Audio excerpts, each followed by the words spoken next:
Hello to all of my writing students out there. My name is Athena, and today I am going to be covering the basics of rhetoric. Okay, so let's see if we can get this PowerPoint going. I've entitled this one, Rhetoric, Effective Communication Isn't Set in Stone, because one thing that a lot of students don't realize is that in order to write well or to write an academic essay, there's not one right way to do it.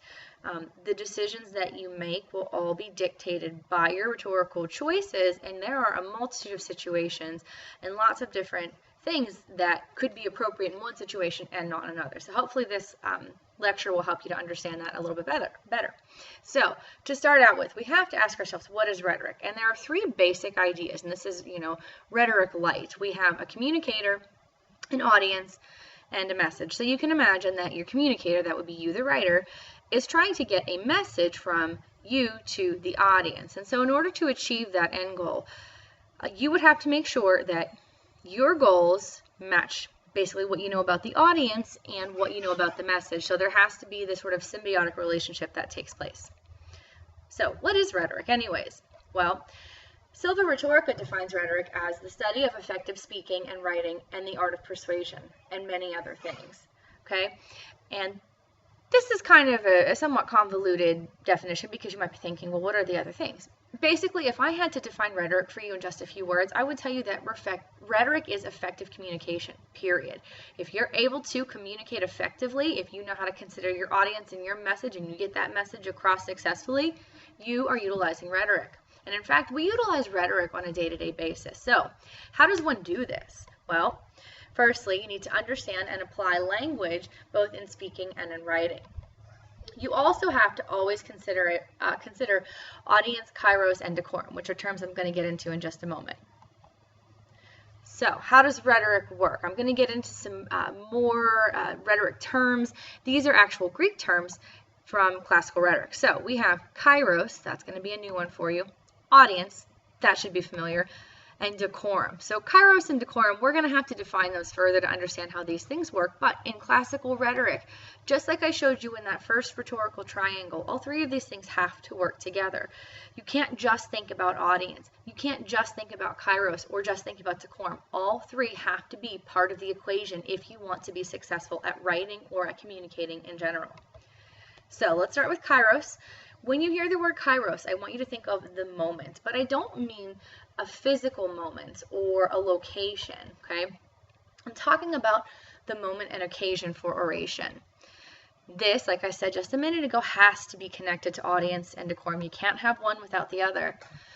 Also, Kairos has to consider the exigencies. In other words, what is necessary, what is urgent, what is relevant and really important right now, and the constraints of place, time, culture, and audience. As I'm unpacking this definition, think about issues that are relevant to where you live, relevant to your culture, relevant to your demographic.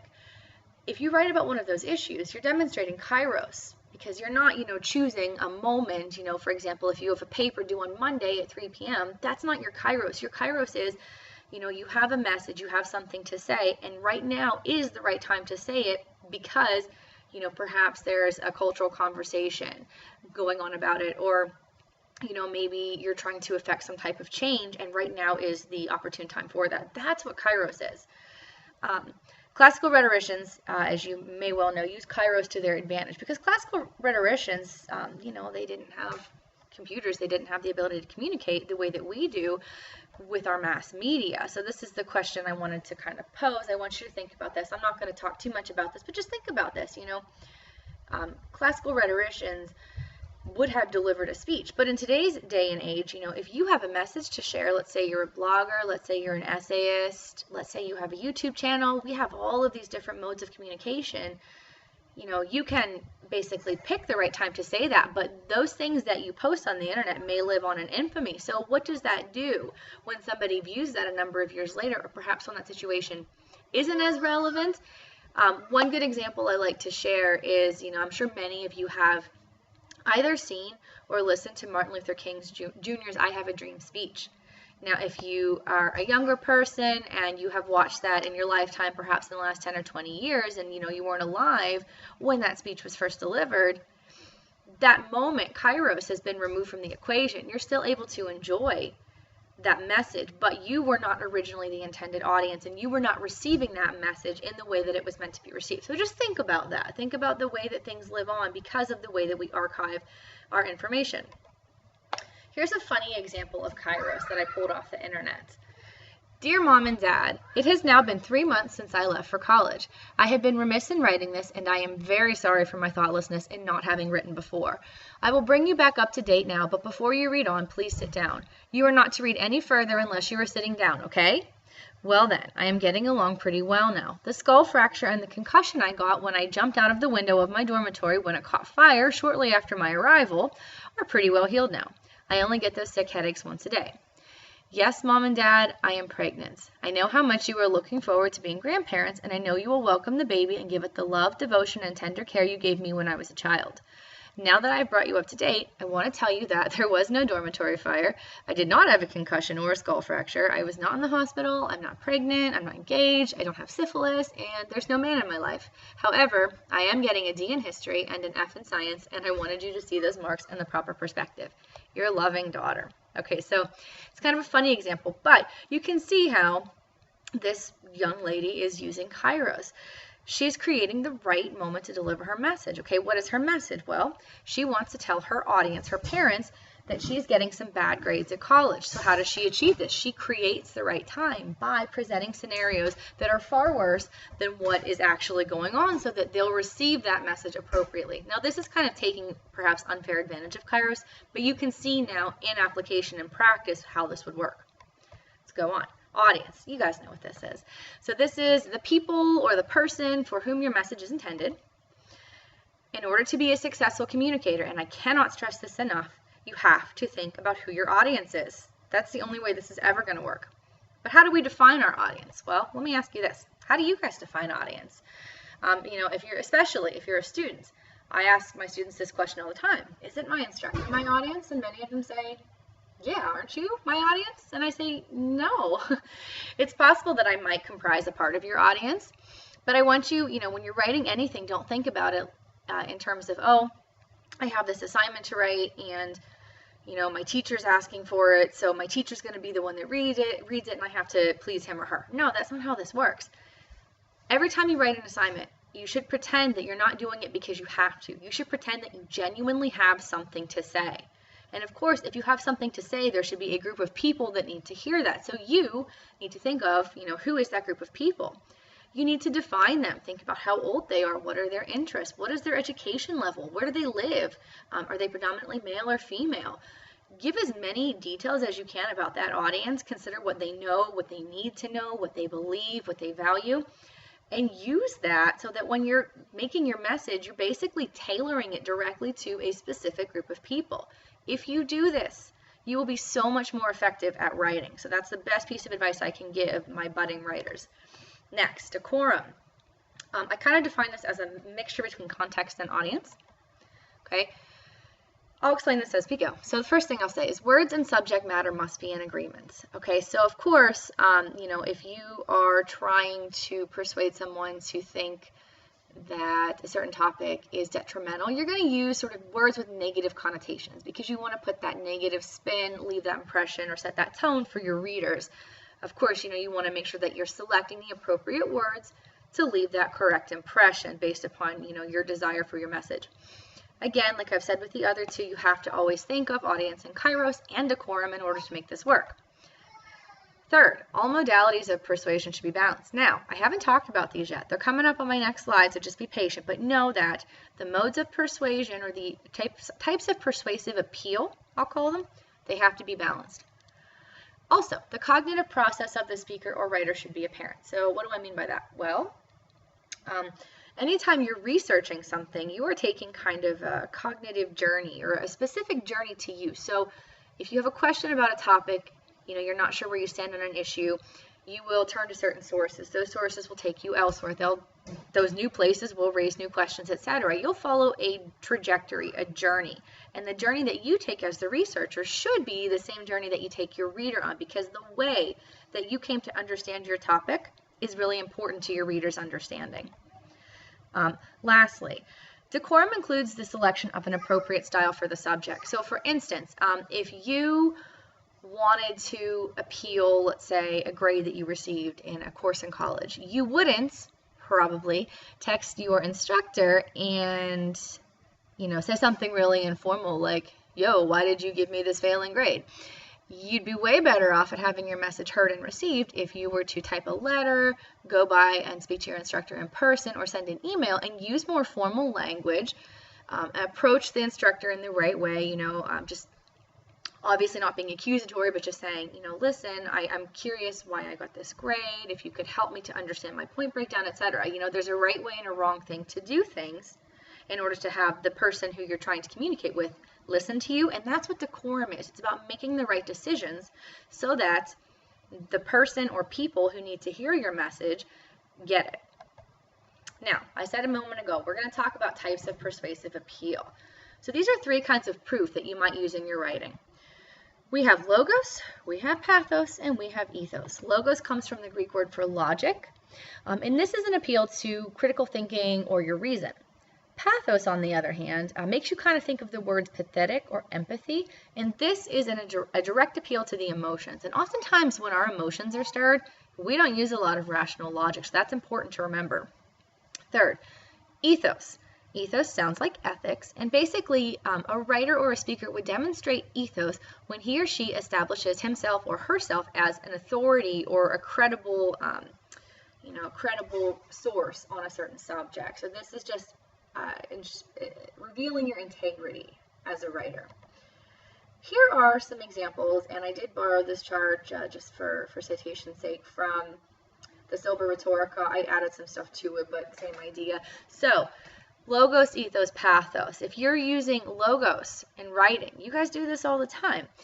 You would be using empirical data, statistics, reports, theoretical or factual information, definitions, historical analogies, expert opinions, and quotations. And the result of using these types of logical appeals is that your reader or your audience will have a logical and cognitive response. And isn't that what we ultimately want? So yeah, you're going to use a lot of logos in your writing. Next, we have ethos. So, form, suit, subject, and audience. Well, if you think back to our discussion on decorum, that's evidencing decorum. You're ethical if you make the right decisions and have considered all of these factors for your audience. That also goes into using appropriate language and jargon. Okay, you don't want to isolate your audience, but if your audience demands the use of specific jargon, then you need to bring that. Also, attention to mechanics. So, we always talk about, people on social media joke about how we judge you for your bad grammar and your spelling mistakes and your poor use of punctuation. Well, that's true, especially if you're trying to have an audience seriously consider what you have to say. If you have spelling mistakes, if you're not sure how to construct correct sentences, your audience is going to judge you. So you don't want that to be something, a strike against you. So make sure that you have really, really gone over your writing. Lastly, being fair-minded and balanced. So what I mean by this is that it's okay to take a stance on an issue, okay? You obviously are going to write argumentative essays or have arguments in your life.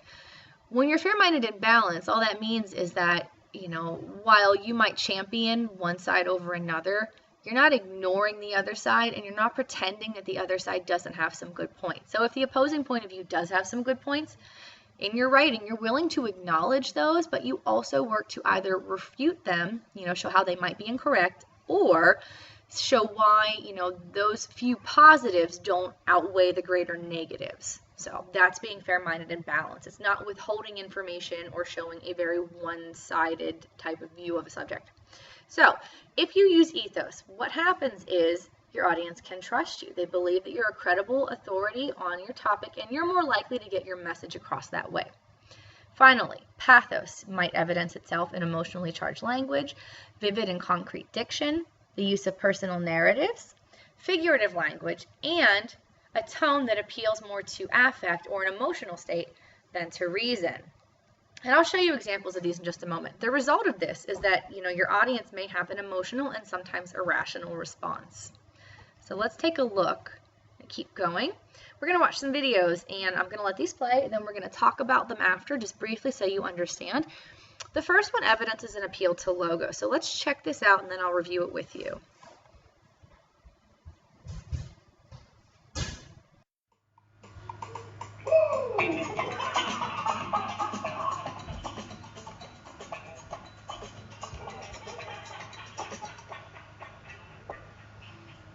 Tanner from Rexburg, Idaho writes, "Hey Brothers Win, why don't you do a show about texting and driving? Many teenagers don't realize the danger of such distracted driving. I've heard that you have 8 times less reaction time from texting and drinking compared to drinking and driving."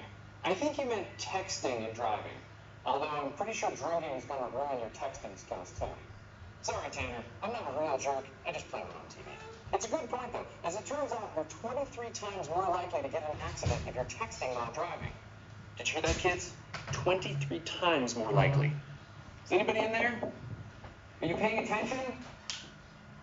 You're probably texting. I don't have a connect with this. Stop texting while you're driving. Oh, don't read that list. That takes care of it. The National Safety Council reported that cell phone use leads to about 1.6 million crashes per year. This is obviously a plot by the machines to kill us all and take over the planet. Come on, with a name like Android, Droid does accidents, apparently. But your phone doesn't have to be smart to kill you. You just have to be dumb. Sorry, I'm not a jerk. I just found it on TV. 200,000 of the aforementioned accidents were caused by texting. Well, actually, they were caused by people not driving. You see, texting isn't dangerous all by itself. It's driving while you're not paying attention. That's dangerous. Texting and driving is a problem, but it's not the first thing to distract us while we drive. No, we've been distracting ourselves for years. Somewhere in the dark recesses of the internet, we found a graph that separates out causality from distraction-based accidents. And while texting did make the list, it wasn't at the top. In fact, it wasn't even close. It's near the bottom at 4.2%. Eating and drinking came in at 6.8, navigating at 9.5, messing with the radio was 10.4, putting on makeup was 16.6. You gotta look good, any cost, right? But the winner by far was having kids in the car with you at 26.3%. Yes, your children will be the death of you. Strap on your car seatbelt right now, or I swear I will crawl back there and make you wish you were sitting already. Road rage isn't limited to the people outside the car. An alarming study from AAA shows that 46% of teens admitted to driving while texting. DWT. Busted. And you know what's really alarming, besides the fact that these teens probably have no real reason to tell the truth, is that they're already bouncing back. I'm sure all the teens you know are great drivers. I'm not a jerk. I just play around TV. Now, when the last part was scary, this next part is even better. An SABD Liberty Mutual study said 52% of teens say their parents are unlikely to follow through on punishment if they continue to text and drive, compared to 36% who believe their parents would actually penalize them. Boy, those kids have got your number. You're in so much trouble, you're grounded for life. You text your friend, you tell them you're not coming over tonight. But punishing teenagers is so hard. Yelling doesn't work anymore. And it's such a pain to be consistent all the time. But hey, if real parenting is too hard, you could always let natural selection run its course and let them keep texting and driving, because eventually that punishment will take care of itself. I'm not a jerk, I just play it on TV. Okay, we're going to stop there. So let's talk about this appeal as it makes sort of an appeal to our logical side. So some things that this speaker did. He presented facts and statistics that he pulled from the internet. He also happened to cite those to a certain extent. You know, he mentioned where he found them or what organizations had published them. That is a way that he was evidencing his credibility, his ethos, by citing your sources. That's another way to do this. You know, his argument really relied heavily on logic. Another thing he did that evidenced his use of ethos is that he didn't just say, you know, because he gave us the impression that, you know, maybe texting and driving really is the worst thing in the world, and there are certainly many PSAs that portray it that way.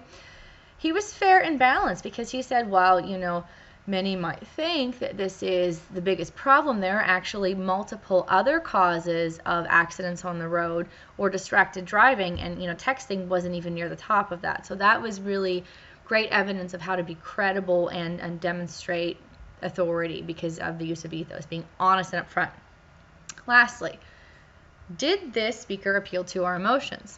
Yeah, he did. I mean, he made us laugh. In fact, he used that humor in order to reach his audience, which if we look at this critically, we would determine that his audience consists probably of teenage drivers as one audience And a second audience likely consists of the parents of those teenage drivers. So he's trying to make them laugh, but also stress sort of the seriousness of this issue and give the truth behind it. So hopefully that made sense. We had all three appeals presented in a nice balance, and that's kind of what you want to do when you're writing, but you may not use humor to this extent. You may not use as much pathos because it's not appropriate for your audience. Here, it was appropriate, and he was able to get away with it. Let's look at our next video. I'm probably not going to play this entire video because I'm sure we've all seen, oh no.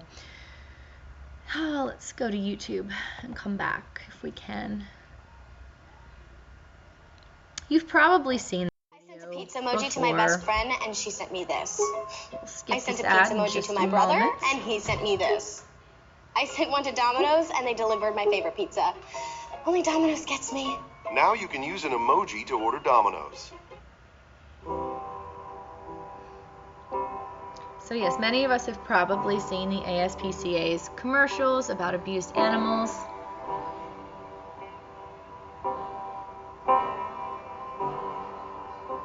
And as you're watching this, I want you to think about the first time you saw one of these. At the end of the line, I will be there for you. While you take the time.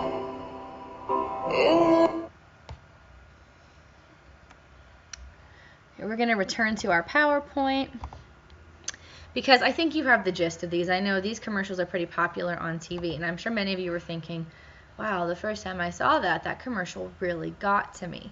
So commercials like this that show footage of, animals or people or, any type of group that is in need, that, is suffering in some capacity, these really prey upon our emotions. Added to that, we have the layer of the music, we have the wording kind of woven in between the images. This is a clear use of pathos. In fact, logos and ethos really aren't too present in the ASPCA's commercials. The ASPCA doesn't really give us any hard facts or figures. We don't have logical information. We just know that they tell us that they help animals. We're not entirely sure how or to what degree, but just that that's what they do. It's kind of vague. Additionally, the only ethos we have is that we've probably heard of the organization, the ASPCA, because they advertise pretty heavily on major channels, so we've heard of their name. There's a recognition there, but unless you're actually involved with the organization and have researched it, you probably don't know much about it, and much that leaves a lot of questions. So oftentimes I ask students whether or not they think it's fair for organizations to use tactics like this, where they rely solely on pathos. You can imagine that many people, the first time seeing this commercial, are compelled to just go and send their money to the ASPCA, because that is ultimately their message. If we look at that rhetorical triangle again, they're the communicator, we are the audience. What is their message? Well, ultimately their message is that they would like us, the audience, to contribute to their cause financially. So they're looking for money from us to support their organization and continue to further whatever it is they do. And honestly, I couldn't even tell you exactly how that money is used, because I don't know. The commercial doesn't tell us. But this is another way to construct a message, okay? Be it fair or not, this is a practice that is done oftentimes in advertising. Let's go on. Lastly, we skipped it. Lastly, we have an appeal to ethos. So this is a commercial put together by Dove.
Okay.